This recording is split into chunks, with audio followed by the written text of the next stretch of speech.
अस्सलामुअलैकुम, कैसे हैं आप लोग। My name is doctor Jawad Amir. मैं एज अ रेजिडेंट काम कर रहा हूँ आई डिपार्टमेंट में हॉस्पिटल लाहौर में। तो recently I had my LASIK surgery done almost 1.5 month बैक। So now totally I am okay. तो वीडियो लेट बनाने का मकसद ये था कि मैं इसके प्रोज एंड कॉन्स के बारे में आपको बता सकूं। और जो मेन मकसद इस वीडियो का है वो मेरा एक्सपीरियंस कैसा रहा इस सर्जरी का। तो सबसे पहले जो आपकी मेन सबसे इम्पॉर्टेंट चीज़ है प्री ऑप असेसमेंट, वो बहुत ज़्यादा इम्पॉर्टेंट है कि हर पेशेंट में ये हो सकती है, नहीं हो सकती। हर पेशेंट की ये सर्जरी नहीं हो सकती और हर किसी में एक जैसे रिजल्ट्स भी नहीं आते और हर टाइप की सर्जरी के डिफरेंट रिजल्ट्स भी हो सकते हैं और डिफरेंट टाइप की कॉम्प्लिकेशंस भी हो सकती हैं जो रूटीन में हमें नहीं पता होता। तो सबसे पहले है असेसमेंट। असेसमेंट में जो आपकी विजुअल एक्विटी, कि आपकी नज़र कितनी है ग्लासेस के साथ और ग्लासेस के बगैर, वो प्री ऑप असेस करना बहुत इंपॉर्टेंट है। और इसके अलावा आपका एंटीरियर सेगमेंट एग्जामिनेशन, उसमें आ जाता है आपके कॉर्निया की थिकनेस। कॉर्निया की थिकनेस कितनी है, 500 माइक्रोन से ऊपर है तो इसका मतलब ये है कि इट इज़ एडिक्वेट। और उसमें दोनों प्रोसीजर हो सकते हैं, आपकी फेमटो भी हो सकती है, उसमें उसमें PRK भी हो सकती है, जिसे एपीलेसिक भी कहते हैं। और इसके इसे ऑर्ब स्कैन हम कहते हैं, जिसमें हम कॉर्निया की सारी डिटेल्स हमें पता लगती हैं। कॉर्निया की शेप के हवाले से और थिकनेस के हवाले से सारा हमें अंदाज़ा होता है। और इसके अलावा आपकी फंडस एग्जामिनेशन जिसे हम पर्दे का मुआयना कहते हैं, वो ड्रॉप्स डाल के आधे घंटे बाद लेंस के ज़रिए हम वो मुआयना कर लेते हैं। तो ये बेसिक 3 ये इम्पॉर्टेंट चीज़ें हैं जो असेस करना बहुत इम्पॉर्टेंट हैं प्री ऑप। और ये पेशेंट को भी पता होना चाहिए कि ये चीज़ें जाके मैंने डिस्कस करनी है डॉक्टर के साथ। और पिछले 3 साल में आपका नंबर स्टेबल होना बहुत इम्पॉर्टेंट है इसके लिए। ये ना हो कि आप आज के नंबर के हिसाब से सर्जरी लेसिक करा लें और नंबर आपका चेंज कर रहा है, आल्टर कर रहा है, तो बाद में आपको मसाइल आ सकते हैं और दोबारा से ऐनक लगानी पड़ सकती है। ओके, तो मेरा एक्सपीरियंस कैसा रहा। मेरा एक्सपीरियंस बहुत अच्छा है अल्हम्दुलिल्लाह। आपके सामने I am glasses free and I am 6'6" अल्हम्दुलिल्लाह। कुछ चीज़ें नई भी मिली इसमें, जो हम लोगों ने बुक में पढ़ी होती हैं, किताबों में पढ़ी होती हैं, उससे प्रैक्टिकल चीज़ें होती हैं थोड़ी डिफरेंट होती हैं। और मेरे लिए डिसीजन करना बहुत मुश्किल था कि मैं कौन सी टाइप की लेसिक कराऊं। तो मोस्टली लोग इसमें कंफ्यूज होते हैं कौन सी। फेमटो बहुत अच्छी टेक्निक है, न्यू टेक्निक है फेमटो के अंदर। फर्दर 4 टाइप्स हैं, उसकी डिटेल में अभी मैं नहीं जाना चाह रहा। तो मैंने ट्रांस PRK कराई। क्यों कराई, इसके थोड़े से जो बेनिफिट्स मुझे ज़्यादा, ये थोड़ा एपिलेसिक इसे कहते हैं, ओल्ड थोड़ा सा प्रोसीजर है, मगर ये कि रिजल्ट्स दोनों के लॉन्ग टर्म कंपेरेबल हैं। प्री ऑप इसमें बहुत ज़्यादा सब्र आजमा काम है, कि सब्र बहुत ज़्यादा करना पड़ता है। प्री ऑप इसमें थोड़ी कॉम्प्लिकेशंस कहते हैं जो ख़त्म हो जाती हैं विद इन वीक और 2, उसके बाद अब बिल्कुल ओके हो जाते हो। ठीक है, मेरा एक्सपीरियंस कैसा रहा। मेरा एक्सपीरियंस शुरू में तो बहुत अच्छा नहीं था, टू बी ऑनेस्ट। पहला हफ्ता मेरे लिए बहुत ही अजीब गुजरा। वो अजीब किस हवाले से गुजरा, पहले 2 दिन तो पेन बहुत ज़्यादा था, क्योंकि इसमें एपिथेलियम, जो आपकी बिल्कुल बारीक लेयर होती है पहली कॉर्निया की 5 लेयर्स में से, वो उतारी जाती है और उसके बाद लेज़र अप्लाई की जाती है। कॉर्निया को की शेप को नॉर्मल किया जाता है विद लेज़र, एग्जामिनर लेज़र। तो जब उसको हफ्ता एक लग जाता है अच्छी शेप में आने में, वापस आने में, जो आपकी एपिथेलियम है। और वो जो एक हफ्ता है, ख़ास तौर पे पहले 2 से 3 दिन, वो बहुत पेनफुल होते हैं। और फोटोफोबिया उसमें बहुत ज़्यादा, जो मेरा एक्सपीरियंस था, फोटोफोबिया बहुत ज़्यादा था। इवन मुझे मोबाइल की बिल्कुल ब्राइटनेस बिल्कुल ख़त्म, 0 पे थी, उसके बावजूद भी मुझे वो लाइट चुभ रही थी। और मोबाइल 1 हफ्ता मैंने यूज़ ही नहीं किया। दूसरा फोटोफोबिया सबसे मेन पेन हो गया।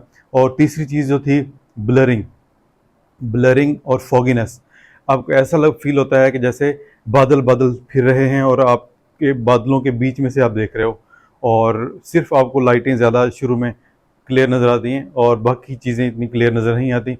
और विद इन टाइम ये चीज़ें बेहतर हो जाती हैं। जैसे जैसे आपका कॉर्निया एडिमा सेटल होता है, एपिथेलियल एडिमा होता है, वो चीज़ें सेटल हो जाती हैं। ये वो चीज़ें हैं जो एक हफ्ते के अंदर अंदर इंशाल्लाह ये बेहतर हो जाएंगे। एक हफ्ते बाद आप रूटीन में आ जाते हो, इवन ड्राइव भी करते हो। मैं खुद डे 6 पे ड्राइव कर रहा था, टू बी ऑनेस्ट। सो और लॉन्ग टर्म कॉम्प्लिकेशंस क्या हो सकती हैं? लॉन्ग टर्म कॉम्प्लिकेशंस में इसके ड्राइनेस मोस्ट इम्पॉर्टेंट है, और वो फेमटो के साथ ज़्यादा रिलेटेड है। इसके साथ ट्रांस पी आर की जो मैंने कराई है उसमें ड्राइनेस के इश्यूज कम होते हैं। Even I am not using any drops frequently for dryness. I अल्हम्दुलिल्लाह I have no that issue. 1.5 month हो गया है मेरी सर्जरी को, ऐसा कोई इशू नहीं है। तो फेमटो के साथ थोड़े से ये इश्यूज आते हैं कि आपको लॉन्ग टर्म भी आई ड्रॉप्स यूज़ करने पड़ सकते हैं फॉर ड्राइनेस। जिन लोगों को नहीं पता कि आई ड्राइनेस क्या चीज़ है, जो कुदरती आंसू होते हैं वो जिन लोगों में प्रॉपर नहीं बन रहे होते हैं, या बन रहे होते हैं या कम मिकदार में बन रहे होते हैं, या कॉर्निया की या आपकी जो आई की शेप इस तरह की है कि वो प्रॉपर उसको लेयर नहीं बन पा रही, तो इवेपोरेट या बहुत ज़्यादा हो रहे हैं, तो उन लोगों में ये ड्राइनेस का इशू आता है। और जिनमें होता है तो उनसे आप पूछ के देखिए कि ये कितना क्रिटिकल कंडीशन है उनके लिए, क्योंकि रात को भी उठ के उनके ड्रॉप्स डालने पड़ते हैं, इतनी ड्राइनेस उन्हें होती है। तो हर किसी में नहीं होती, कुछ लोगों में होती है, कुछ में नहीं होती, कुछ में कुछ अरसे के लिए होती है, फिर ठीक हो जाती है। और फेमटो के साथ जो चीज़ रिलेटेड है वो लाइट का फैल जाना और दूर से फैल जाना, ये मसाइल आ सकते हैं। दूसरा लॉन्ग टर्म कॉम्प्लिकेशन में दोबारा से ऐनक का लग जाना। अगर आपकी नंबर, मैंने जैसे पहले बताया शुरू में कि नंबर आपका स्टेबल नहीं था, तो उसमें आपको दोबारा भी ऐनक लगानी पड़ सकती है। और दूसरा ये है कि आप अंडर असेस हुआ है, आपका ऐनक का नंबर प्री और प्रॉपर असेसमेंट नहीं हुई, तो उसमें भी हो सकता है कि आपकी जो मशीन के अंदर एंटर की गई है वैल्यू, वो आपकी एग्जैक्ट वैल्यू ना हो जो आपकी ऐनक का जो नंबर है। तो ये चीज़ें हो सकती हैं, मगर ये लॉन्ग टर्म कॉम्प्लिकेशन में। और जो शॉर्ट टर्म कॉम्प्लिकेशन है ये विद इन अ वीक ये ठीक हो जाती हैं, कोई ऐसा मसला नहीं है। और प्रोसीजर कौन सा कराएं इसके बारे में हम बाद में दोनों का कंपैरिजन बाद में करेंगे डिटेल में। और स्टेप्स क्या हैं सर्जरी के, जो मेरे साथ हुआ।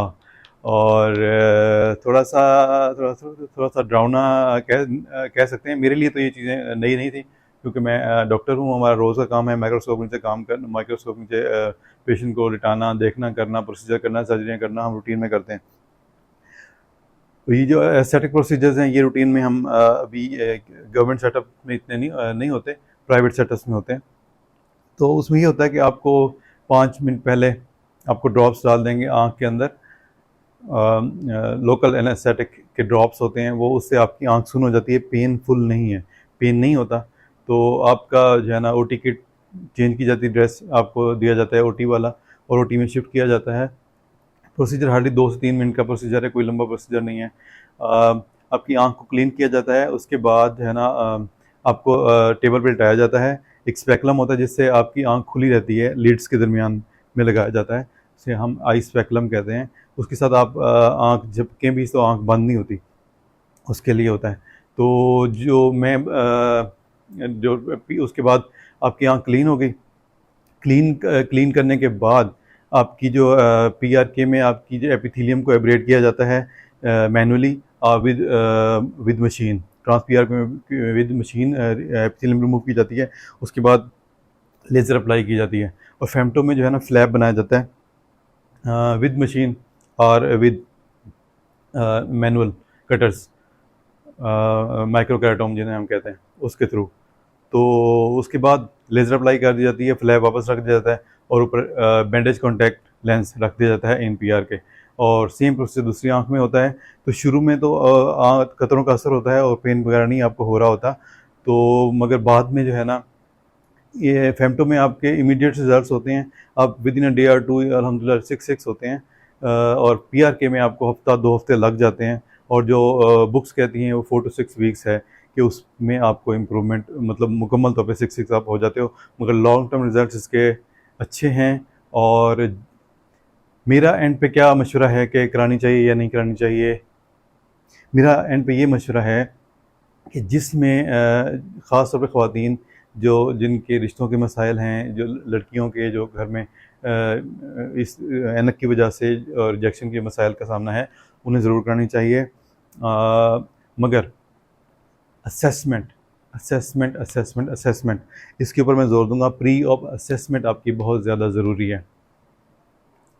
अगर असेसमेंट आपकी प्रॉपर हो गई और आप में रिक्वायर्ड भी है तो आप उसमें आप कर सकते हैं और इसके रिज़ल्ट्स बहुत अच्छे हैं।